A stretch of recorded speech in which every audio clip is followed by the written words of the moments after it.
Good morning, everybody. Tomorrow is Thanksgiving, and I'm sure you guys are going to have to help tidy up or help cook, maybe. Maybe somebody's helping bake. That'd be fun. So, this morning we are going to read some Thanksgiving stories since tomorrow is Thanksgiving. We're going to read Arthur's Thanksgiving, and then this one right here is Sugar and Spice and Everything Mice. This is a new one we got in at the Simila Library, and it is just incredibly cute. It's a neat little story. So we're going to read Arthur first because everybody knows Arthur.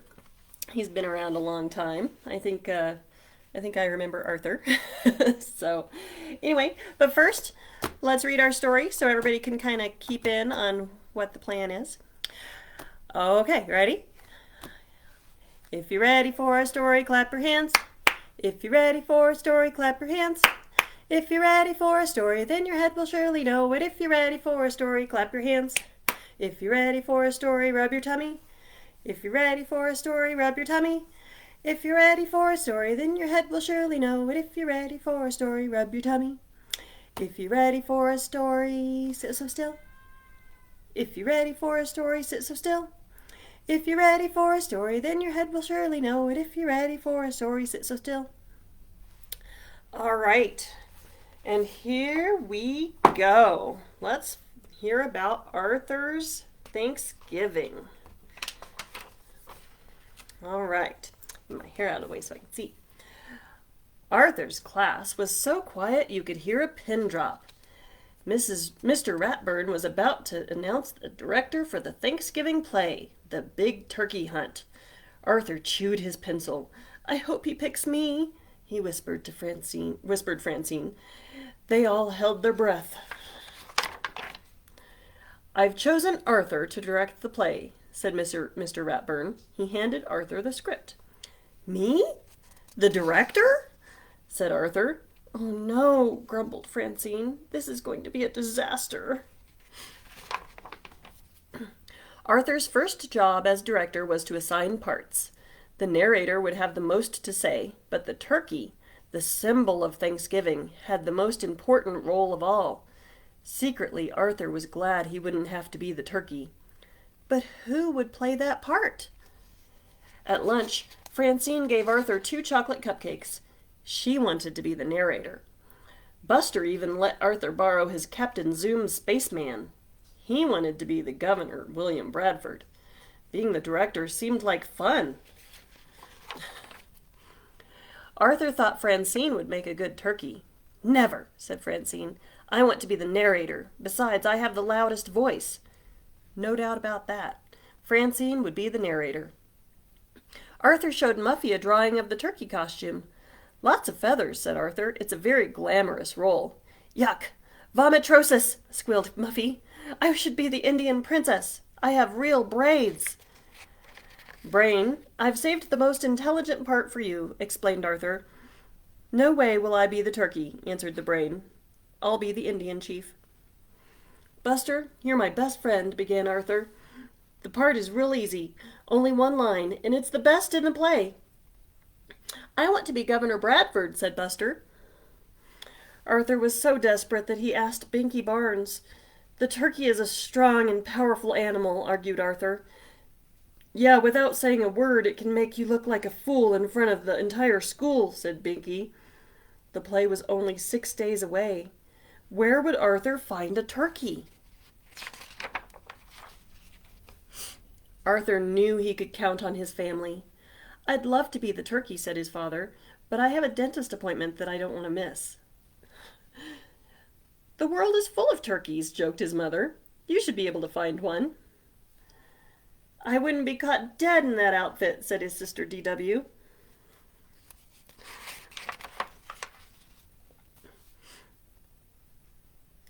"Let's talk turkey," said Arthur over the PA system at school. "The best part in the Thanksgiving play is still open. If you're interested, please come to the office at once." No one came to the office. In fact, the principal left the office laughing. Arthur put posters in the cafeteria. He placed ads in the school newspaper. Nothing worked. Arthur had other problems, too. Muffy complained about everything. I should be narrator. My parents are paying for the cast party, she whined. Francine would not take off her movie star glasses. They're good luck, she explained, but she was having a hard time seeing what she was doing. Buster couldn't remember his lines. In 1620, he recited, we sailed to America on the Cauliflower.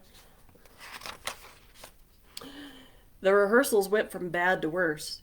When the Pilgrims and Indians decided to celebrate their friendship, said Francine, they began to hunt for a turkey. We cooked beans and pumpkin pies, whispered Sue Ellen.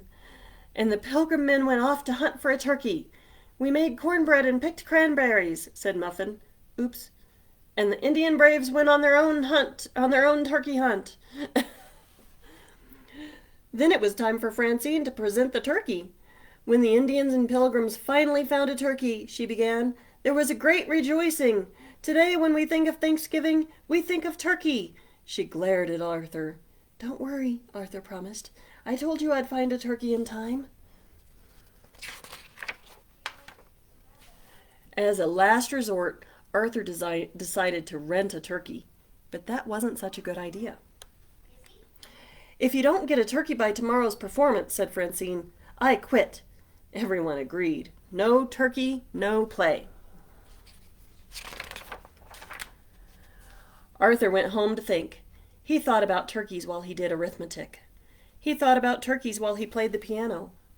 And he thought about turkeys while he and D.W. did the dishes. Boy, said D.W., if you want something done right, you have to do it yourself.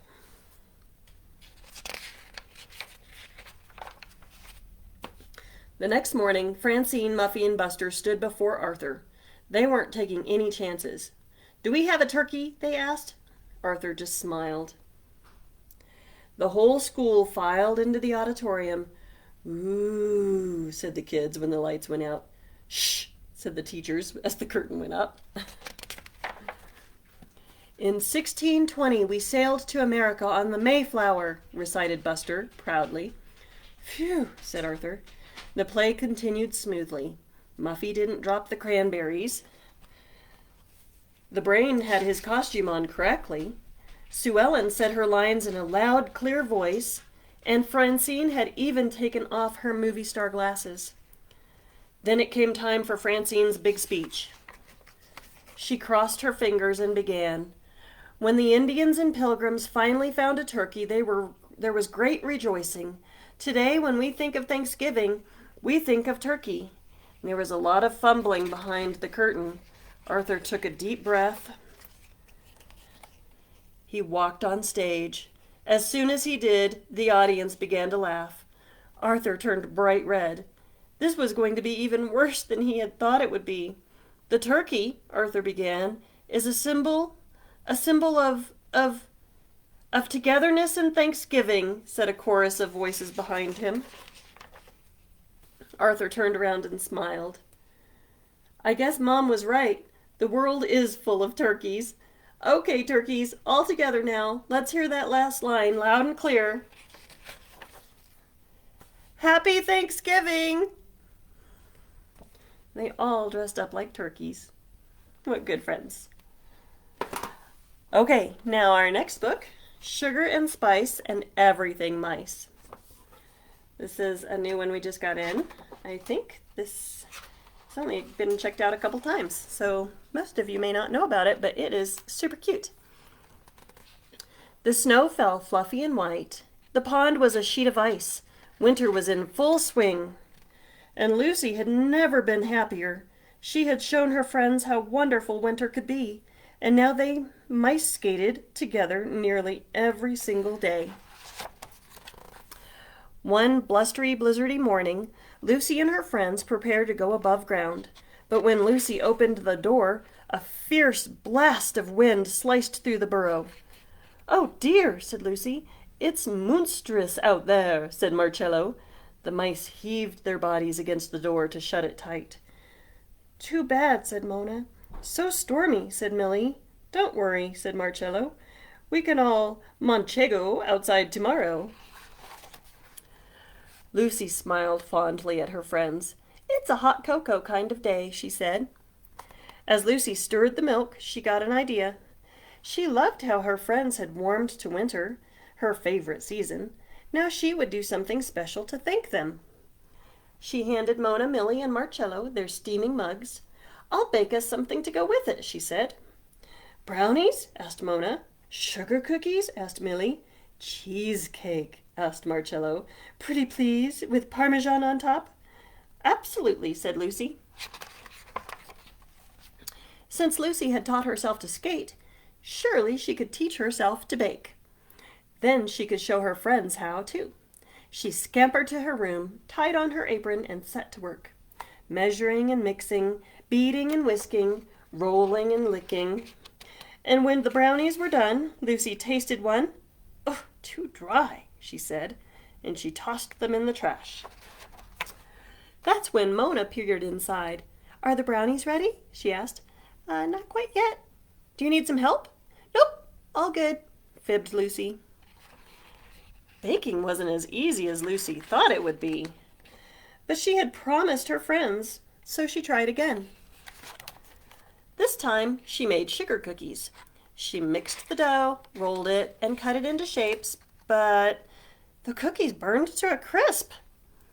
Millie ducked in and took a sniff. "Everything okay?" she asked, wrinkling her nose. "Just fine," Lucy lied. "I'd be happy to," but before Millie could finish, Lucy shuffled her out and shut the door. She didn't want her friends to think she was a failure. Lucy tightened her apron and gave it another go. How hard could cheesecake be, she thought. Turns out, very hard. Lucy's cheesecake was solid as a rock. Marcello poked his whiskers inside. "May I have a morsel?" he asked.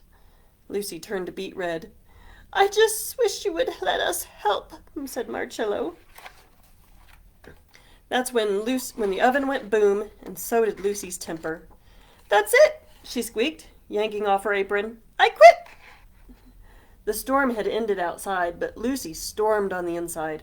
She brushed past Marcello, grabbed her skates and her pom-pom hat, and raced to the pond. Lucy skated hard and fast across the ice. She spun around until she was dizzy, and for the first time she did a full-on triple twist. "I can't wait to teach everyone," she thought. That's when Lucy realized something. Skating had come easily to her, but she knew it hadn't been easy for everyone. The other mice had needed her help. Help? Lucy dashed home and nearly crashed into Mona, Millie, and Marcello. "Help!" she said. "Will you help me bake?" "We thought you'd never ask," they said. Mona brought recipes. Millie brought cups, bowls, and spoons. And Marcello brought lots and lots and lots of ingredients. The mice worked together, sifting, stirring, savoring, until finally, success! "Good Gorgonzello! Look at this feast!" exclaimed Marcello. It was time for a taste. "Delicious!" said Mona. "Scrumptious!" squeaked Millie. "Unbelievable!" cried Marcello. Lucy licked her lips. "I couldn't have done it without your help," she said. "Speaking of help," said Marcello, "I'll help myself to more cheesecake." The mice giggled.